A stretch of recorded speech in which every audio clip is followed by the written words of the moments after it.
नमो सिद्धाणं नमो आयरीयाणं नमो वज्रायाणं नमो लोय सवसाहूणम्। अनंतांत परम सिद्ध भगवान की जय। 1008 श्री आदिनाथ भगवान की जय। अंतिम तीर्थेश भगवान महावीर स्वामी की जय। आचार्य भगवान गुरुवर श्री विशुद्ध सागर जी महाराज की जय। मुनि श्री सुप्रभ सागर जी महाराज की जय। मुनि श्री प्रणत सागर जी महाराज की जय। मुनि श्री सौम्य सागर जी महाराज की जय। जय जन बंधुओं, आप हम सभी यहाँ उपस्थित हुए हैं लोकप्रिय कार्यक्रम सम्यक समाधान के माध्यम के लिए। सम्यक समाधान एक ऐसा कार्यक्रम, एक ऐसा प्लेटफॉर्म, एक ऐसी सुविधा जिसके माध्यम से हम सभी लोग अपने मन में उठने वाले जो विकल्प है उन विकल्पों का सम्यक समाधान प्राप्त कर रहे हैं। और यह हमारा सभी का सौभाग्य है, परम सौभाग्य है कि साक्षात पंचम परमेष्ठी साधु परमेष्ठी के मुखारविंद से हम सभी लोग इस सम्यक समाधान कार्यक्रम का एवं अपने विकल्पों का सम्यक समाधान पान कर रहे हैं। कितने महान पल होते हैं जिस पल में अपने मन में उठने वाली जो अज्ञानता है, जो विकल्प है, उस विकल्पों का समाधान हमें प्राप्त होता है। और इस समाधान को देने वाले कोई नहीं, श्रवण मुनि सुप्रभ सागर जी है। मुनिषि के मुखारविंद से हम सभी लोग प्रतिदिन ये कार्यक्रम एवं सम्यक समाधान का पान करते हैं और अपने मन में उठने वाले विकल्पों का समाधान प्राप्त करते हैं। प्रतिदिन यह कार्यक्रम टीवी के माध्यम से, यूट्यूब के माध्यम से, फेसबुक के माध्यम से आप सभी तक पहुंचाया जाता है एवं उसके माध्यम से आप सभी लोग लाभान्वित भी हो रहे हैं और उनके माध्यम से आपके विकल्प भी हम तक पहुंच रहे हैं। उस विकल्पों का समाधान मुनिषि के द्वारा प्रतिदिन किया जा रहा है और ऐसा समाधान आप और भी प्राप्त कर सकते हैं। अपने मन में उठने विकल्प हम हमें व्हाट्सएप के माध्यम से नीचे पट्टी पे स्क्रॉल पे जो नंबर चलते हैं उसके माध्यम से ये व्हाट्सएप के द्वारा आप अपना विकल्प हम तक पहुंचा सकते हैं। उस विकल्पों को एकत्रित करके मुनिषि के द्वारा उस सम्यक समाधान आपको प्रदान किया जाएगा। शुरुआत करते हैं आज की उस मंगल बेला को मुनिषि के चरणों में कोटिशा नमोस्तु करते हुए मुनिषि प्रणत सागर जी महाराज से यह निवेदन करते हैं कि हे स्वामी, आज के कार्यक्रम को गति प्रदान करते हुए संचालित करें। नमोस्तु नमोस्तु नमोस्तु। ओम नमः सिद्धेभ्यः। नमो नमः सत्तुहितंकराय वीराय भव्याम्बुजभास्कराय अनंतलोकाय सुराचिताय देवादिदेवाय नमो जिनाय देवादिदेवाय नमो जिनाय। पंच परमेष्ठी भगवान की परम पूज्य आचार्य भगवंत गुरुवर विशुद्ध सागर जी मुनि महाराज की जय। परम पूज्य मुनि श्री सुप्रभ सागर जी महाराज की जय। समीचीन विकल्पों का सम्यक समाधान, सम्यक ज्ञान की वह अलौकिक विधा जिसके माध्यम से हम अपने मन के समीचीन विकल्प का सम्यक समाधान प्राप्त करके और अपने अज्ञान तिमिर को दूर करते हुए सम्यक ज्ञान रूपी ज्योति से अपने अंतरंग को ज्योतित करने का पुरुषार्थ करते हैं। और वही सम्यक ज्ञान आत्म कल्याण का कार्यकारी उपाय है।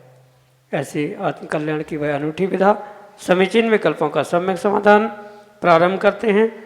और आज के पहले विकल्प के लिए श्रीमती चंदा जैन, डॉक्टर मगन जैन, आष्टा मध्य प्रदेश से महाराज श्री के श्री चरणों में बारंबार नमोस्तु निवेदित करते हुए अपना समीचीन विकल्प रख रहे हैं कि महाराज जी, काल द्रव्य के असाधारण गुण वर्तना को कैसे समझें।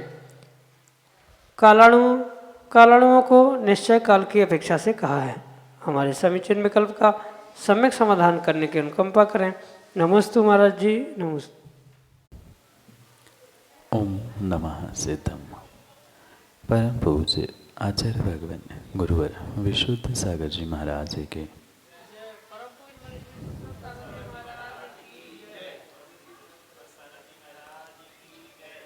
वर्तना परिणाम क्रिया परत्व परत्वे च कालस्य। इस प्रकार से सूत्र देते हुए आचार्य भगवंत उमा स्वामी महाराज उस काल द्रव्य के उपकारों को समझाने का प्रयास करते हैं। जहाँ कालद्रव्य के इन उपकारों का व्याख्यान प्राप्त होता है, वही सूत्र के टीकाकार पूज्यपाद स्वामी सर्वार्थ सिद्धि ग्रंथ में इसका विस्तार करते हुए समझाते हैं। क्योंकि जो दो प्रकार के कालद्रव्य का व्याख्यान आगम में प्राप्त होता है, एक निश्चय काल और व्यवहार काल। तो निश्चय काल की अपेक्षा से और व्यवहार काल की अपेक्षा से जो भिन्न भिन्न प्रकार का वह लक्षण उस सूत्र में बताया है, उसे उसी प्रकार से समझने की आवश्यकता।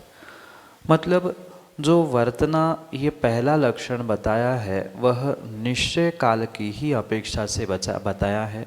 परिणाम, क्रिया, परत्व, अपरत्व, ये सभी लक्षण व्यवहार काल की अपेक्षा से कहे। भले ही कालाणु को उस निश्चय काल के रूप में स्वीकार किया है, पर ये परम सत्य समझे कि वह कालाणु के ही निमित्त मात्र से ही प्रत्येक द्रव्य के परिणमन को हम समझ सकते हैं। जबकि परिणमन यानी वर्तना ये प्रत्येक द्रव्य का स्वयं का ही कार्य है। काल द्रव्य वर्तना कराता नहीं है, करवाता नहीं है, मात्र करने वाले के लिए निमित्त मात्र हुआ करता। जैसे व्यवहार काल की अपेक्षा से अन्य द्रव्यों के उस परिणमन को, क्रिया को, परत्व अपरत्व को समझा जाता है, इसलिए व्यवहार काल का ये लक्षण कहा है। पर जो कालाणु रूपी निश्चय काल है, वह स्वयं भी वर्तना करता है और दूसरे द्रव्यों के वर्तना के लिए भी निमित्त बनता है। इसलिए ये परम सत्य समझे कि जो निश्चय काल रूपी ये काल द्रव्य, निश्चय काल द्रव्य रूपी जो कहा गया है, उसे वर्तना लक्षण से ही समझना होगा और पुनः इस बात को निर्णयात्मक निश्चय करना होगा कि निश्चय काल मात्र कालाणु संज्ञा नहीं है या कालाणु की ही संज्ञा नहीं है। वह कालाणु की अपेक्षा से उस काल द्रव्य को समझने के लिए ये विभाग किया है। क्योंकि व्यवहार काल कालाणु को छोड़ के नहीं है, मात्र कालाणु के निमित्त से जो अन्य द्रव्यों में परिणमन देखने में आ रहा है या काल का भी स्वयं का परिणमन जो पकड़ में आ रहा है, बिल्कुल उसी ही प्रकार से उसे समझाने का वहाँ पर प्रयास किया। अन्यथा अगर काल द्रव्य में कालाणु मात्र निश्चय काल है तो व्यवहार किसा कहा जाएगा। वह अगर पर्याय है तो द्रव्य को छोड़कर कैसे संभव है, क्योंकि जितनी भी द्रव्य की पर्यायें होती है वह द्रव्य को छोड़कर नहीं होती। कालाणु स्वयं में काल द्रव्य है और उस काल द्रव्य के निमित्त से जो अन्य द्रव्य की सापेक्षता से हम परिणाम, क्रिया, अपरत्व, परत्व आदि विभाजन, परिणमन परद्रव्यों के निमित्त से जानते हैं, पहचानते, उस पहचानने के निमित्त से उसी कालाणु द्रव्य की पर्याय, उसके परिमाण को ही यहाँ आचार्य भगवंतों ने पूर्ण रूप से उस व्यवहार काल के रूप में स्वीकार किया है। मुख्य बात पुनः समझे कि निश्चय काल और व्यवहार काल कोई भिन्न भिन्न वस्तु नहीं है। उसी निश्चय काल रूपी कालाणु को जब पर सापेक्षता के पूर्वक समय, निमेष, घड़ी, घंटा आदि के निमित्त से परिणाम, परत्व, अपरत्व आदि की अपेक्षा से समझा जाता है, वही कालाणु को व्यवहार काल भी व्यवहार पक्ष से कहा जाता है, पर्याय की अपेक्षा से, और वही द्रव्य की अपेक्षा से कालाणु निश्चय काल कहलाता है। यही आपके लिए सम्यक समाधान। मढ़ौरा उत्तर प्रदेश से सुनील जैन सिंह महाराज श्री के चरणों में बारंबार नमोस्तु निवेदित करते हुए अपना प्रश्न कर रहे हैं कि महाराज जी, चंद्रगुप्त मौर्य के 16 सपने वर्तमान में कितने कारगर सिद्ध हो रहे हैं? हमारे समीचीन विकल्प का सम्यक समाधान करने की अनुकंपा करें। नमोस्तु महाराज जी, नमोस्तु। जो चंद्रगुप्त राजा ने 16 स्वप्न देखे थे, वह कुछ ऐसे स्वप्नों का फल अंतिम श्रुत केवली भद्रबाहु स्वामी के निमित्त से जो उसके फल प्राप्त हुए, उनको वास्तविकता में बहुत विवेकपूर्वक और श्रद्धापूर्वक समझने की आवश्यकता है। क्योंकि उसमें से बहुत सारे ऐसे स्वप्न थे जो कि पंचम काल में वास्तविकता में सार्थक होते हुए, घटित होते हुए देखने में आ रहे हैं। जैसे चंद्रगुप्त ने स्वप्न में देखा था उन दो नग्न सियाओं को नृत्य करते हुए वहाँ उसका फल समझाते हुए कहा गया था कि पंचम काल में जो त्यागी व्रति, विशेष करके अणुव्रति, महाव्रति आदि जो जीव है, वे परस्पर में विसंवाद को प्राप्त होंगे। और वह साक्षात कुछ अंशों में कई स्थानों में देखने में भी आ रहा है। आपने भी शायद उसे कई बार देखा भी होगा, अनुभूत किया होगा।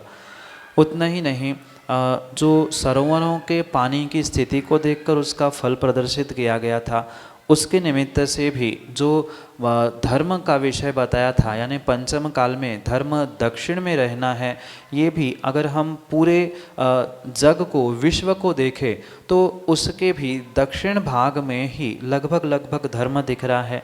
अन्य देशों में जैन धर्म या अहिंसा धर्म का अस्तित्व लगभग मिट चुका है और आने वाले समय में भी, और भारत में भी दक्षिण की ओर वे धर्म की विशेष भूमिका बनी रहेगी, ये भी उस के निमित्त से समझना होगा। साथ में हाथी के ऊपर बैठे हुए बंदर को देखते हुए उसका फल भी यही आचार्य भगवंतों ने बताया था कि जो राज करने वाले हैं वे नियम से नीच कुल के होते होंगे।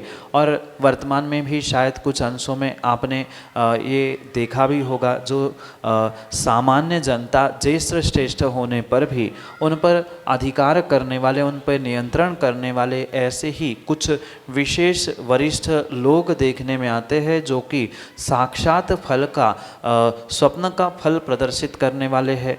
पंचम काल में जैसे धर्म करने वाले युवाओं को और कुछ जीवों को देखकर जो स्वप्न का फल तब बताया गया था सार्थक होते हुए, तब समझ में आता है जब चंद्रगुप्त ने देखा था कि रथ को बछड़े, गाय के बछड़े खींच रहे हैं। उसके फल के विषय में पूछने पर ये निर्देशित किया गया था कि पंचम काल में धर्म रथ को अगर खींचने वाले कोई है तो युवा बछड़े ही होंगे।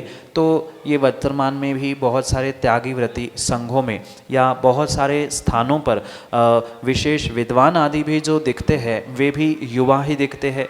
इतना ही नहीं, युवा अवस्था में ही विशेष धर्म करने वाले जीव भी, धर्मात्मा भी वर्तमान में देखने में आ रहे।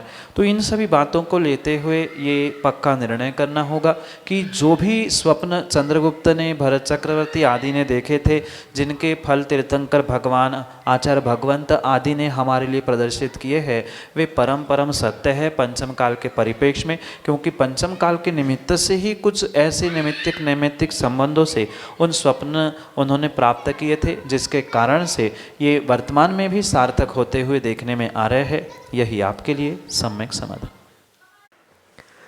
श्रीमती रुचि सिंघई, सागर, मध्य प्रदेश से महाराज जी के चरणों में बारंबार नमोस्तु निवेदित करते हुए अपना समीचीन विकल्प रख रहे हैं कि महाराज जी अभिषेक के बाद जब भक्तामर के छंद में छत्र तथा चामर की मुद्रा बनाते हैं या चढ़ाते हैं तो वह चढ़ाना चाहिए या नहीं, क्योंकि आजकल बहुत सारे त्यागी वृत्ति मुनिराज आदि छत्र चमर चढ़ाने को मना करते हैं। ऐसा क्यों? हमारे समीचीन विकल्प का सम्यक समाधान करने की अनुकंपा करें। नमोस्तु महाराज जी, नमोस्तु। छत्र चमर जो अष्ट प्रातिहार के अंतर्गत आता है, वह अभिषेक आदि के उपरांत चढ़ाना चाहिए ही, ऐसा कोई नियम नहीं है। अगर कुछ वर्ष पूर्व हम अभिषेक पूजन आदि की व्यवस्था को समझते हैं तो कुछ काल पूर्व की व्यवस्था और वर्तमान की पूजन पाठ अभिषेक आदि की व्यवस्था में बहुत अंतर देखने में आता। भले ही आगम के परिप्रेक्ष्य में इसका आचार्य भगवंतों ने कोई उल्लेख नहीं किया, पर चढ़ाने में दोष भी नहीं है। पर ये विशेष ध्यान वहाँ पर रखें कि एक बार जो छत्र चमर चढ़ा दिया है उसे पुनः दोबारा दूसरे दिन लेकर पुनः चढ़ाना, वह भाव करना, ये उचित नहीं है। क्योंकि एक बार जो चढ़ा दिया वह दूसरे दिन आपके लिए निर्माल्य हो गया और पुनः उसे उठाकर चढ़ाना ये उचित नहीं हो सकता। रही बात मात्र मुद्रा करने की, भाव करने की, तो उसका भी कोई आगम में प्रमाण प्राप्त नहीं होता कि छत्र प्रातिहार आदि चढ़ाने पर ही भगवान का अभिषेक पूर्ण होता है। भगवान का तो अभिषेक मात्र मंत्रों के साथ जो विधि पूर्वाचार्यों ने अपने अभिषेक पाठ आदि के निमित्त से लिखी है उतने से ही होता है। ये कोई अनिवार्यता नहीं है, या अगर किसी ने नहीं किया तो दोष नहीं है। करना ये भिन्न बात है, पर नहीं कर रहे हैं तो किसी प्रकार से कोई दोष नहीं है, और करना ये अनिवार्य भी नहीं है। नहीं करने से ये नहीं कहा जा सकता कि किसी प्रकार से अभिषेक की विधि पूर्ण नहीं हुई है।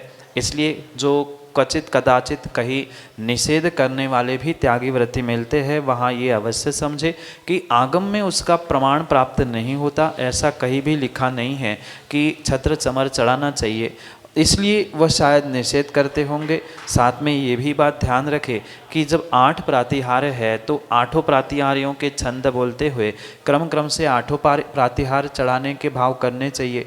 2 ही प्रातिहार को लेकर यानी छत्र चमर को ही लेकर ये क्रिया क्यों की जाती है आदि का विचार करते हुए ही आपको निर्णय करना होगा, क्योंकि आगम में इसका उल्लेख नहीं है, इसलिए उसको उस आगम के परिप्रेक्ष्य में पुष्ट नहीं किया जा सकता। पर सम्यक्त में हानि करने वाला यानी सम्यक्त में दोष लगाने वाला भी ये कार्य नहीं है, इसलिए इसका निषेध भी नहीं किया जा सकता। पर विवेक पूर्वक उसे दोबारा वही वस्तु वही द्रव्य लेकर चढ़ाना उचित नहीं है। भाव करते हुए भी अगर जब आप अभिषेक करने के लिए महिलाओं के लिए निषेध किया जा रहा है तो आप भगवान के ऊपर छत्र कैसे पकड़ रहे हैं आदि बहुत सारी बातों का विचार करते हुए ही उसका निर्णय करने की आवश्यकता है। यही आपके लिए सम्यक समाधान। सीए अदिति जैन, मोराजी सागर, मध्य प्रदेश से अगले समीचीन विकल्प के लिए सुप्रण गुरु परिवार से। द्वय मुनि राजों के चरणों में कोटि कोटि नमोस्तु नमोस्तु नमोस्तु। महर्षि, मेरा प्रश्न यह है कि जब भी कोई विधान होता है या तो उसमें गंधकुटी या समूषरण की रचना क्यों की जाती है, और जो उसमें भगवान विराजित होते हैं तो वो अरिहंत होंगे या सिद्ध होंगे? तो इस समीचीन विकल्प का आप सम्यक समाधान प्रदान करें। नमोस्तु महर्षि, नमोस्तु। कर्माष्टकम विनिर्मुक्तम सिद्ध चक्रम नमाम्यहम्। इस प्रकार की पंक्ति से आगम प्रमाण से ये परम सत्य समझे। जो सिद्ध चक्र विधान होता है वह जिन्होंने 8 कर्मों का नाश किया है ऐसे उन सिद्धों की आराधना के रूप ही स्वीकार किया गया। किसी भी प्रकार से सिद्ध चक्र आराधना या सिद्ध चक्र विधान में अरिहंतों की आराधना अरिहंतों की पूजा नहीं है। अन्य जैसे सर्वतोभद्र मंडल विधान है, समोषण विधान है आदि स्थानों पे तो अरिहंतों की ही आराधना की जाती है, वहाँ सिद्धों की आराधना नहीं है। पर सिद्ध चक्र जैसे कि नाम है वैसे ही उस सिद्ध चक्र की महिमा में भी जो आचार्य भगवंतों ने जो श्लोक पंक्तियाँ लिखी है उसके अनुसार भी ये परम सत्य है कि सिद्ध चक्र नमाम्यहम्, यानी ऐसे सिद्ध चक्र को प्राप्त करने वाले कौन? अष्टकर्म निर्विमुक्तम, यानी 8 कर्म रूपी चक्र को जिन्होंने जीत लिया है ऐसे उन सिद्धों की ही विशेष करके वहाँ पर आराधना है।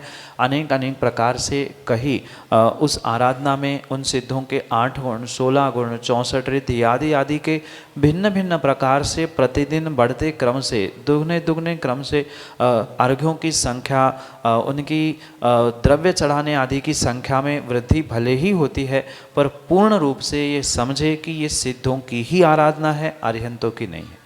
रही बात समोषण आदि या गंधकुटी आदि लगाने की, तो ऐसा कहीं भी आगम में प्रमाण प्राप्त नहीं होता कि सिद्धों की आराधना कोई गंधकुटी समोषण आदि लगाकर ही करनी चाहिए, क्योंकि अगर ऐसा ही था तो मैना सुंदरी ने कहाँ से कैसे समोषण की गंधकुटी की रचना की होगी आदि बहुत सारे विकल्प वहाँ उपस्थित होते हैं।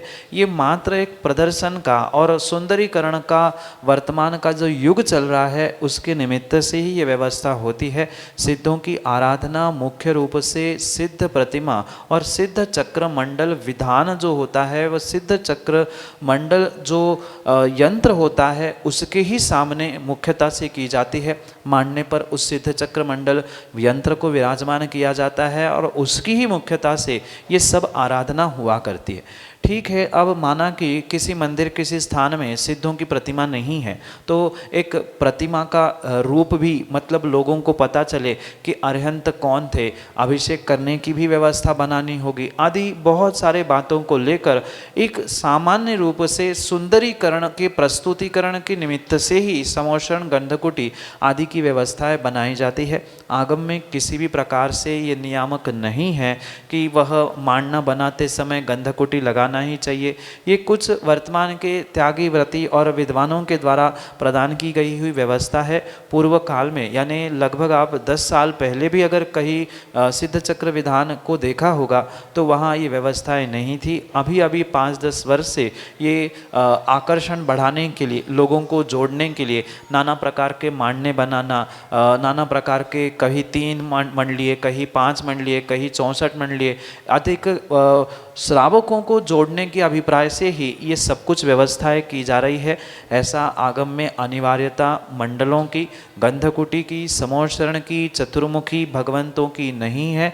एक भगवान भी जो प्रतिदिन के अभिषेक के निमित्त से विराजमान किए जाते हैं, साथ में सिद्ध चक्र महामंडल यंत्र जो होता है उसकी ही मुख्यता से आराधना होती है।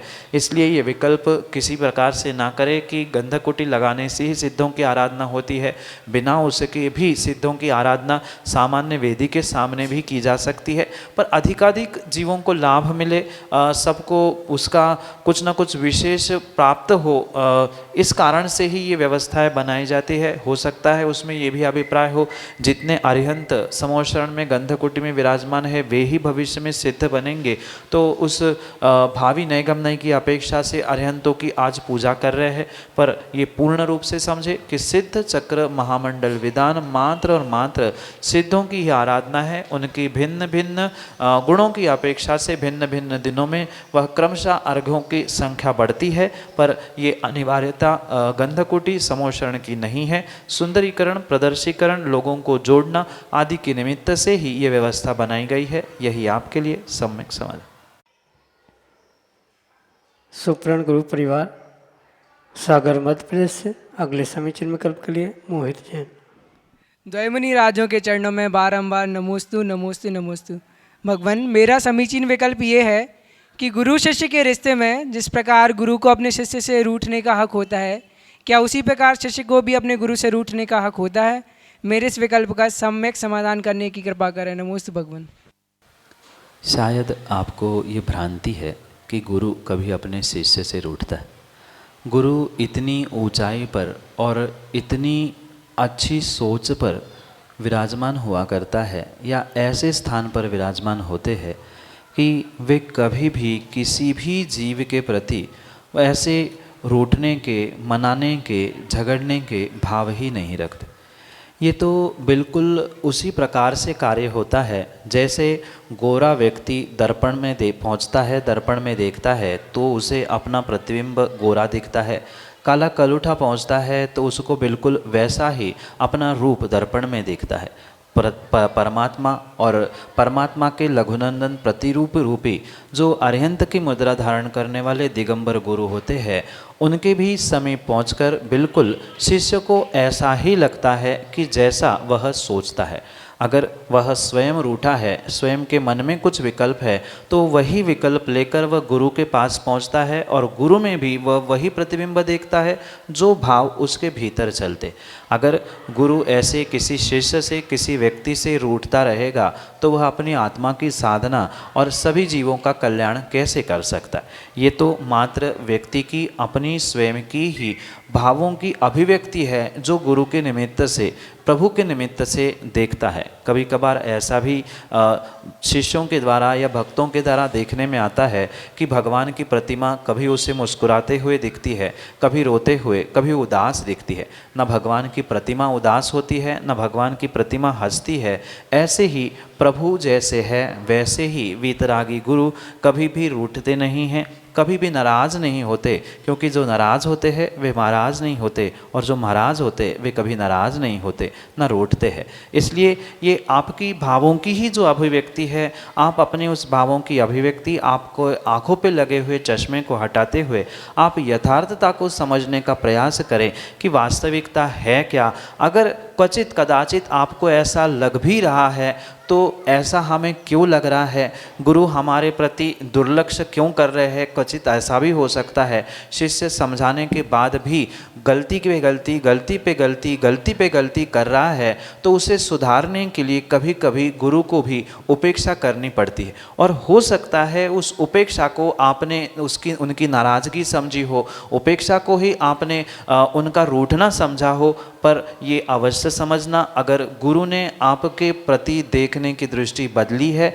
आपको थोड़ा सा भी उपेक्षित करने का प्रयास किया है, तो कहीं ना कहीं आपकी छोटी या बड़ी गलती अवश्य है। इसलिए व्यक्ति को, शिष्यों को विशेष करके अपनी स्वयं की गलती, अपनी स्वयं की दृष्टि को सुधारने की आवश्यकता है, जिसके निमित्त से सृष्टि भी और गुरु भी आपको बदलता हुआ देखता मिलेगा। इसलिए पुरानी गलती हमारी कहाँ हो रही है, हम कहाँ गलती कर रहे हैं, क्योंकि आपकी गलती की सुधार, आपकी गलती की पुनः पुनः रिपीटेशन गुरु को नुकसान नहीं, अपितु गुरु की यही दृष्टि होती है कि मेरा शिष्य किसी भी प्रकार से कोई गलत कार्य ना करे, वह आने वाले समय में उत्कृष्टता को, ऊंचाइयों को प्राप्त करे।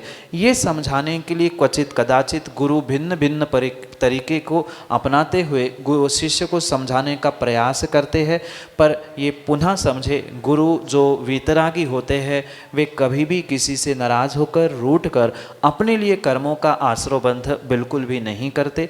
मात्र और मात्र उनके भीतर उस शिष्य के प्रति, उस भक्त के प्रति अखंड करुणा, दया और वात्सल्य ही कूट कूट कर भरा होता है कि अगर आज ये शिष्य, ये बेटा, ये भक्त नहीं समझेगा तो इसी गलती को वो आगे पहुंचकर बहुत बड़ी गलती करने के लिए निमित्त बन सकता है। इसलिए पहली गलती में ही वह पुनः समझाने का और भिन्न भिन्न प्रकार से समझाने का प्रयास करते हुए आपको ऐसे प्रतिभासित होते हैं कि कोई गुरु रूठा है, कोई नाराज है, पर वास्तविकता यह नहीं है। जैसा आप देखना चाहते हो वैसा ही आपको गुरु में और प्रभु में स्वयं का ही रूप प्रदर्शित होते हुए देखने में आता है। इसलिए व्यक्ति को अपनी दृष्टि, अपनी नज़रिया को बदलना होगा। सृष्टि को और दुनिया को बदलने से, गुरु के बारे में ऐसा विपरीत सोचने से कभी भी हम उन्नति को प्राप्त नहीं कर सकते। ये पुनः समझे, जितना विश्वास शिष्य को गुरु के प्रति होता है उससे लाख गुना विश्वास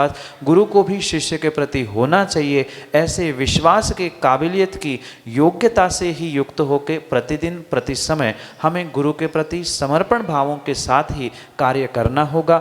माना कि क्वचित कदाचित छदमस्त वर्तमान के दिगंबर गुरु के निमित्त से आपको ऐसा लग रहा है कि हमारे लिए उपेक्षित किया जा रहा है या हमें ही डांटा जाता है, हमें ही कुछ ऐसा किया जाता है, तो वहाँ भी समझे, अगर गुरु का आपके प्रति विश्वास और कहीं न कहीं भीतर बैठा हुआ एक शिष्य का अधिकार नहीं होता होगा तो शायद वह आपको इस भावना से समझाने का, इस दृष्टि से, इस प्रकार से समझाने का प्रयास नहीं करता।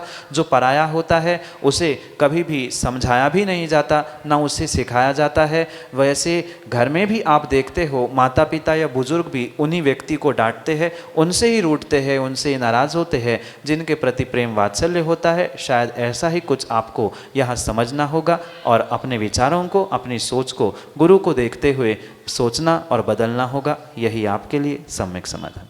जय जिन बंधुओं, हम सभी लाभ ले रहे थे लोकप्रिय कार्यक्रम सम्यक समाधान का। प्रतिदिन यह कार्यक्रम 5:13 पे यूट्यूब चैनल सुप्रभ उवाच के माध्यम से प्रसारित होता है।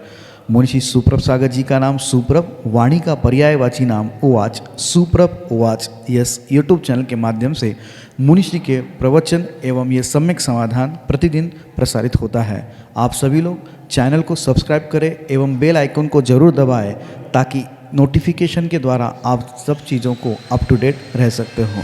प्रतिदिन मुनिश्री के प्रवचन शाम को 7:40 पे जिनवार टीवी के माध्यम से प्रसारित होते हैं। आप सभी लोग घर बैठे मुनिश्री के प्रवचन के लाभ जिनवार टीवी के माध्यम से ले सकते हैं।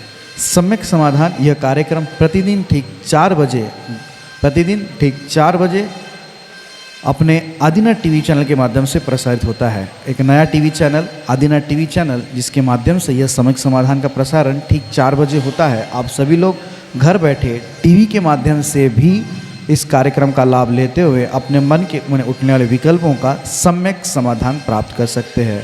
8707548811 यह हमारा व्हाट्सएप का नंबर है। आप इस व्हाट्सएप के नंबर पे अपने विकल्प भेज सकते हैं एवं इस विकल्पों को एकत्रित करके मुनिषी तक पहुंचाया जाएगा और मुनिषी के मुखारविंद से हम सभी लोग उसका सम्यक समाधान प्राप्त करेंगे। अगर आप व्हाट्सएप से टाइप नहीं कर सकते हो तो एक कागज़ पेन पे अपना नाम, अपने शहर का नाम, अपना विकल्प लिख के उसकी फ़ोटो खींच के आप हमें व्हाट्सएप कर सकते हैं एवं उस फ़ोटो को व्हाट्सएप के द्वारा हम तक पहुंचा दें एवं उसके माध्यम से आप अपने विकल्प हम तक पहुंचा सकते हो। samyak.samadhan@gmail.com यह हमारी ईमेल की आईडी है। अगर आप ईमेल के माध्यम से आप अपने विकल्प भेजना चाहते हो, अपने ईमेल के माध्यम से अगर आप ज़्यादा उसको अपने विकल्पों को हम तक पहुंचाना चाहते हो तो हम अपने विकल्पों को आप जीमेल के माध्यम से samyak.samadhan@gmail.com इसके माध्यम से आप आपके विकल्प हमारे तक पहुंचा सकते हो। प्रतिदिन मुनिषी के प्रवचन 2:30 पे आदिनाथ टीवी चैनल के माध्यम से भी प्रसारित होते हैं। आप सभी लोग आदिनाथ टीवी चैनल के माध्यम से भी मुनिषी के प्रवचन का लाभ ले सकते हैं। आज के लिए इतना ही। ऐसे ही नाविन्यपूर्ण विकल्पों के साथ हम आप तक पहुंचते रहेंगे। तब तक आप देखते रहे सुप्रभुवाच। आप सभी को जय जिनेंद्र मुनिषी के चरणों में कोटिशा नमोस्तु नमोस्तु नमोस्तु।